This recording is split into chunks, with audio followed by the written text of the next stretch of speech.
kabajamoota daawwattoota keenya qophii keenya ilillee shawatee walitti deebineerra keessummaa keenya Habtaamuu Lamuu wajjin turtii goonee turre har'a kutaa lammaffaasaa isinii qabannee dhufneerra nu waliin tura.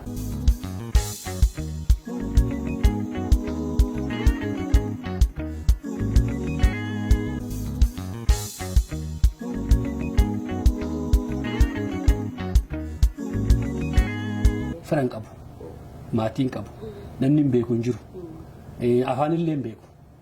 So lafii an dhaqee nama wajjin wal baruu danda'u tokkitti inni yoo jiraate waldaadha. Lubbuun koo harka Waaqayyoo jirti kan fayyisuus isaa yoon immoo ofii kooti kufees Waaqayyoon garuu kufaatii kootitti nan dhiisu. Kunuma na kaasa waan jiru amantaa qaba. Amma dhufee waggaa 3 keessatti guyyaa tokkittiin naqee guyyaa tokkitti sana kan naqeen churchii adda addaatu banamee jira waan jiraniifi inni qadeenisa. Maaliif hin baay'ate irratti.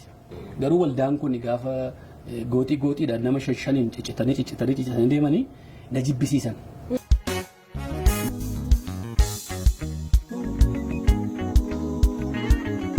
Ijoollee waliin dhufne yeroo sana keessa warri gurbaan tokko amma maqaa isaallee dha'uun hin barbaachisu kan gahii ta'e kan badeefaa jira. Akkasumas immoo nama maraatee hoomlesii ta'eefaa jira.